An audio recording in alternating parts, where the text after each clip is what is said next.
जी न्याजी साहब बताएगा एक दफा फिर जो है वो बातें, ऐसा लग रहा है कुछ डील की, कुछ लो कुछ दो की बातें जो हैं वो अलीमा खान साहिबा कर रही हैं। वैसे तो बहन है, उनकी मुलाकात नहीं होती तो कोई बाहर बयानिया भी नहीं आता खान साहब का, लेकिन जब होती हैं तो धड़ाधड़ हम देखते हैं कि वो आके प्रेस से बात करती हैं और उनका मौकिफ देती हैं।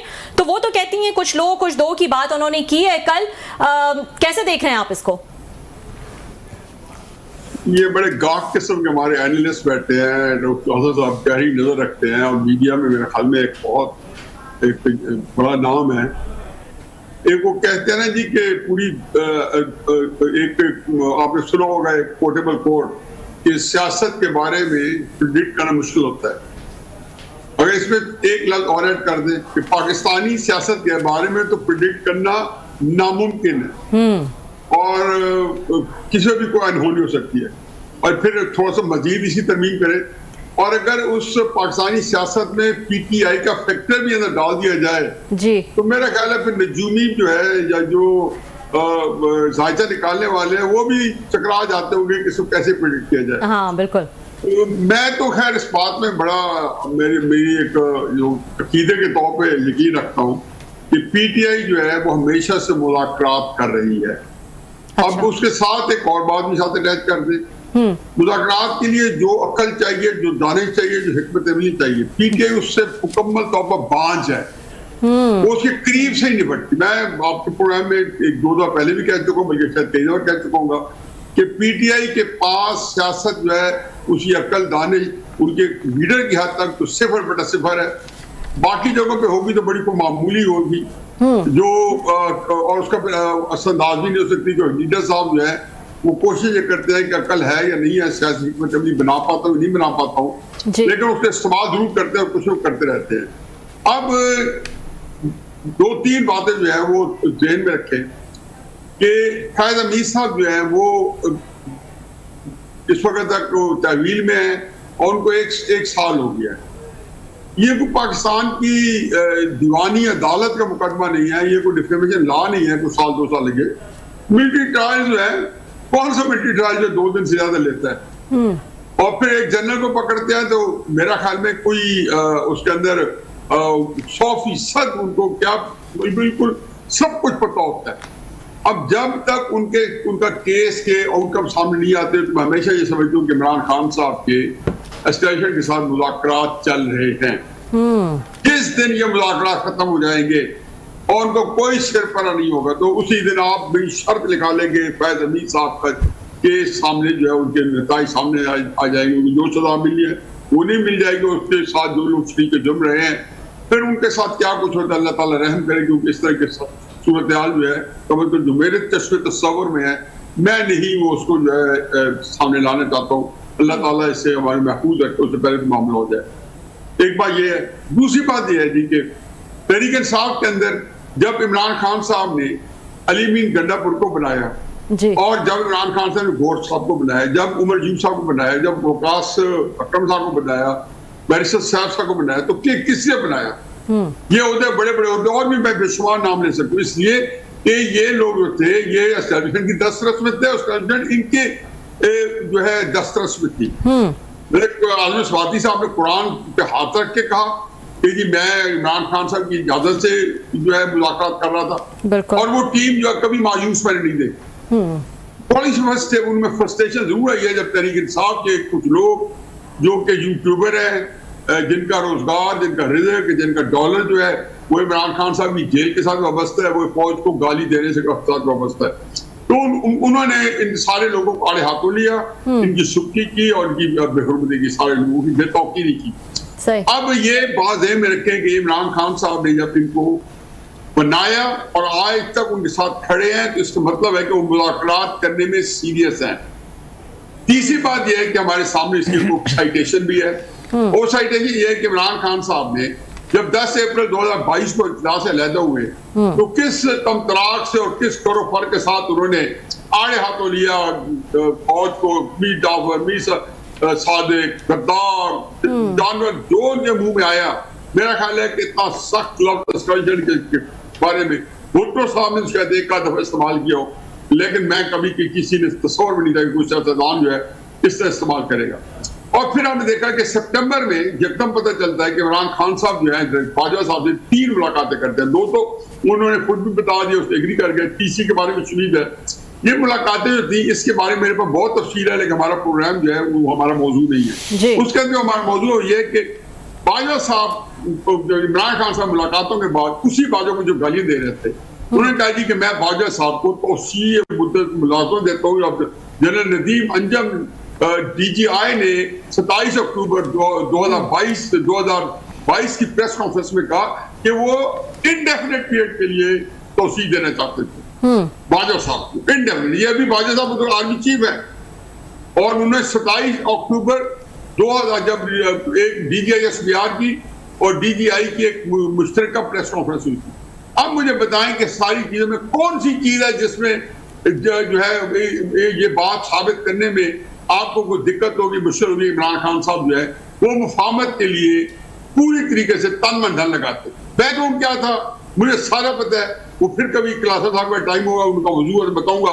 लेकिन हालात में मुलाकातें हुई उनकी जनाब बाजवा से, और किस तरीके से जनाब मुनीर साहब को फोन करने की कोशिश की गई, किस तरीके से बाकी जो है लोग उनके लिए तवज्जो करते रहे। गलती कहाँ हुई है? गलती ये कि इमरान खान साहब ने उसी वक्त में दिमाग में आया, और ये इमरान खान साहब की ऐसे दिमाग में आ सकते हैं जिनकी सियासत में हिकमत अमली के लिए क्लूलेस है। यह आया होगा कि मैं जितना प्रेशर दूंगा ना, शायद उनका ख्याल था कि जब कोई आमादा नजर आता होगा का कोई समझदार आदमी, तो समझते होते कि शायद वो यूट्यूबर का दबाव है, शायद मैं जिन लोगों को जो है एक सख्त बयानी दिया हुआ है, एक बयानी मुजामती हो गया, एक मुफाहमती। मुजामती बयानिया में वो मेरे जो शायद लॉन्ग मार्चेस काम आ रहे हैं, हालांकि उनकी अलग-अलग नाकामी की अलग तारीख है। अब मुझे बताएं कि आपके जो लोग तो मुजामती जिनके पास बयानिया था, वो उनके इंतहाई सिंसियर लोग थे, बहनें जो कभी भी उनको धोखा नहीं दे सकती, उनके वो वर्कर्स जो कभी धोखा नहीं दे सकते, वो तो मजामती भी तहरीक चला रहे हैं। जो बंदे ठंडे कमरों में बैठ के हाई टी के ऊपर मुलाकात कर रहे हैं, बड़े बड़े होते जिनके पास रुतबे हैं, लीडर ऑफ द ऑपोजिशन है कि कुछ क्या बना हुआ है, क्या बना हुआ, तो वो जो है उनको अपने एक आसान सा मुफाहमती दे दिया। बच्चे शामिल कुरैशी पति कौन कौन है, 70 साल जासमीन। ये बताइएगा, लेकिन मैं बताऊं अब उसमें आगे 8 फैक्टर वाइंड अप कर दे। एक सवाल आपसे अलीमा फैक्टर आ गया ना, मैं उसको वाइंड अप कर, चलो आपको मैं ये पूछ रहा था कि जब ये बात करते हैं कि जनाब के मुज़ाक खान साहब कहते हैं मुज़ाकरात के लिए मैं तैयार हूँ, फौज से तैयार हूँ, तो किस चीज के मुज़ाकरात करेंगे? खान साहब उनसे क्या मांगेंगे और फौज उनसे क्या मांगेगी? सर देखिए जी, एक बात तो लिख के रख ले, और ये इसके लिए मुझे कोई रॉकेट साइंस नहीं चाहिए बात करने के लिए, कोई आपको पॉलिटिकल साइंस के अंदर कोई PhD की डिग्री भी नहीं चाहिए, और वो पाकिस्तान स्टडीज में एक आम सी बात है कि जो ताकत होती है उसके अंदर ये बात आ ही नहीं सकती। हमने गुंजाइश निकाल ली है, और वो ताकत वो जो इस सियासत को हैंडल कर रही हो, क्या बताएंगे? क्या जनरल आसिफ मुनीर साहब को उनके जो हैं ट्रस्टेड बंदे कि जी इमरान खान हमसे हैंडल नहीं हो रहा? मेरा ख्याल है कि ये वो बात एक दिन करे, उसी दिन उनकी नौकरी का जो वजह वजूद है वो तहलील हो जाएगा। ये आम सी बात। ये सारी किताबें जो है वो stage in my own country खातम राजे की पढ़ लें, जब वो सियासत हैंडल कर रहे थे, GOC मजी पाकिस्तान, आप जरा आरफी पढ़ लें, वर्किंग विद जवाहरलाल, आप शायद अजीजी पढ़, और जो थिंकिंग प्रोसेस होता है और जो इन्फॉर्मेशन उनको जारी होती है, सब अच्छा की रिपोर्ट होती है। एस्टैब्लिशमेंट का एक शुक्र है। मैं समझता हूँ कि उनको मेरिट पे चीज नहीं पता चलती कि यार इससे ये किया तो नुकसान हो सकता है। इस वजह से एक और टॉपिक है, इमरान खान साहब को एक अवामी मकबूलियत मिली है क्योंकि नहीं सर, मेरा सवाल वहीं रह गया कि खान साहब वो क्या डिमांड करेंगे कि मैं ये करने को आप ये मैं तो ये कह रहा हूँ जी, आपसे उसका मतलब ये है कि जी जो ताकत है ना, वो तो कोई बात आपकी जो सुनेगी उससे ये सुनेगी कि आप कितने तज़हीक आमेज या कितने एक गिर के अपने लिए जो है रिलीफ मांग सकते हैं। बस वन साइडेड है। उनको बताना पड़ेगा कि इमरान खान साहब कहते हैं मुझे छोड़ दे, मैंने आपको पार्टी दे दिया, मैंने गौर साहब दे दिया, मैंने अली गड्डापुर दे दिया, मुझे अब छोड़ दे। वो कहेंगे नहीं ये काफी नहीं है, अच्छा जी मुझे जाने दे, मुझे यूरोप जाने दे। जरूर बात हुई है कि वो तो बिल्कुल दिमाग से निकाल दो, हमने को आदल राजत्व पैदा करना है, हमने को आफ्ताब इकबाल पैदा करना है, हमने कुछ यूट्यूबर पैदा करना है। ज़ाहिर है इमरान खान साहब को बाहर भेजने का मतलब है कि उससे बेहतर है कि वो जो है फिर वो क्या उनको फिर आया होगा जी अलीमीन गड्ढापुर ने इसके बारे में कहा कि उनको बनी गाला शिफ्ट कर दे, इससे बात हुई होगी फिर माना होगा। मुझे ये लगता है कि जो इमरान खान साहब को अगर कोई हुआ समझौता तो जो मेरे दिमाग में आता है कि इमरान खान साहब को कुछ नहीं दे सकते। इमरान खान साहब तुझे ये बता सकते हैं कि मैं क्या क्या गारंटी करूं कि आपको मुझे तसल्ली रहे कि मैं जो है आपके जो सियासी गेम है उसमें जो है मैं जुमला मुतरज़ा नहीं हूं, मैं उसके अंदर कोई बोन ऑफ कंटेंट। अच्छा सर ये बताएं कि फौज जो है इस वक्त क्या उसको ज़रूरत है इमरान खान साहब से बातचीत की, गिव एंड टेक करने की? मैं मानता हूं कि मतलब 22 नवंबर तक तो होगी शायद कि मुल्क में वो स्टेबिलिटी रहे, और उसके बाद हमने देखा बहुत सारा पानी पुलों के नीचे से गुजर गया है, जंग हुई है, वार हुई है, एस्टेब्लिशमेंट की रेपुटेशन प्रेस्टीज आम लोगों की आंखों में बढ़ी है शायद जो कुछ हुआ है। और खान साहब अब उनकी मजबूरी है या वो कहेंगे ठीक है जनाब कि हमें इस वक्त ज़रूरत नहीं है, जब हमें ज़रूरत थी तो आपका वर्कर आप सारे लोग हमें वो करते थे, ट्रोलिंग करते थे। राशिद साहब 14 अगस्त 1947 कैसा दिन होगा जब ऐलान हुआ होगा हम पाकिस्तान बन रहे हैं, कतई नजर के और क्या सा दिन होगा कि आज तक हमने नहीं देखा, हम सारे उसकी बात की पैदावार है, लेकिन लगता यह है कि कोई ऐसा बड़ा दिन था जो आज तक हम मना रहे हैं। ये 10 मई जो है आपकी तारीख में उतना ही बड़ा दिन है। मैं इस पाकिस्तान का तस्वर नहीं कर सक रहा था। मैं 22 अप्रैल से पहले एक मायूस पाकिस्तानी था। मैं सोच रहा था कि मैं दुनिया से जाके बिल्कुल अपना लास्ट ले गए और जा रहा हूँ, एक नस्लें 2-3 मेरे सामने जवान होके बेटी लाइफ में है, इनका मुस्तकबिल क्या होगा, ये हमें किस तरह कोसेंगे, हम कौन सा पाकिस्तान देके जा रहे हैं। लेकिन मैं फख्र से कह रहा हूँ कि जिस पाकिस्तान को मैं देके जा रहा हूँ मुझे खुद ये मेरे लिए एक मोज़ है। वो पाकिस्तान दुनिया के ऊपर इस वक्त सफारती तौर पे, इखलाकी तौर पे, अस्करी तौर पे वो ऐसे बैठे जैसे दुनिया से पता नहीं कौन सा मुल्क पैदा हो गया।